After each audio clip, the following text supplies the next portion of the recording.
This channel does not promote any violent, harmful, or illegal activities. All content provided by this channel is meant for an educational purpose only. একাধিক কারণে আন্তর্জাতিক বাজারে বিনিয়োগ সংক্রান্ত অনিশ্চয়তা বৃদ্ধি পেয়েছে, আর এই অনিশ্চয়তার মেঘ বিনিয়োগকারীদের সোনায় বিনিয়োগের দিকে টেনে আনছে, আর তাতে ইন্ধন জুগিয়েছে ট্রাম্পের নয়া শুল্ক নীতি।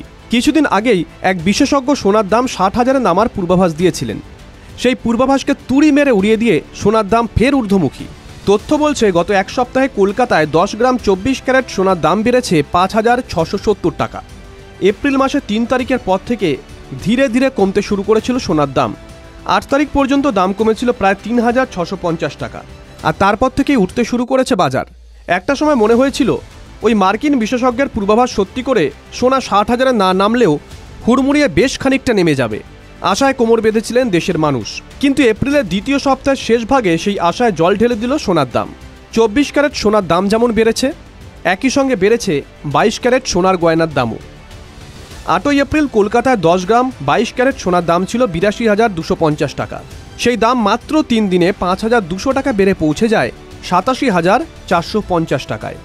সোনার দাম বাড়ায় বিনিয়োগকারীরা সোনাকে নিরাপদ বিনিয়োগের মাধ্যম বলে মনে করছেন, এবং সোনায় বিনিয়োগের পরিমাণ উল্লেখযোগ্যভাবে বাড়ছে। মনে করা হচ্ছে এ মাসেই লাখ টাকা ছুঁয়ে ফেলবে হলুদ ধাতু। শেয়ারে বিনিয়োগ করতে চাইলে সেই শেয়ারের বিষয়ে যথাযথ তথ্যানুসন্ধান ও অ্যানালিসিস করুন। এই ভিডিও শুধুমাত্র শিক্ষাগত উদ্দেশ্যে। TV9 বাংলা বিনিয়োগের কোনো উপদেশ দেয় না।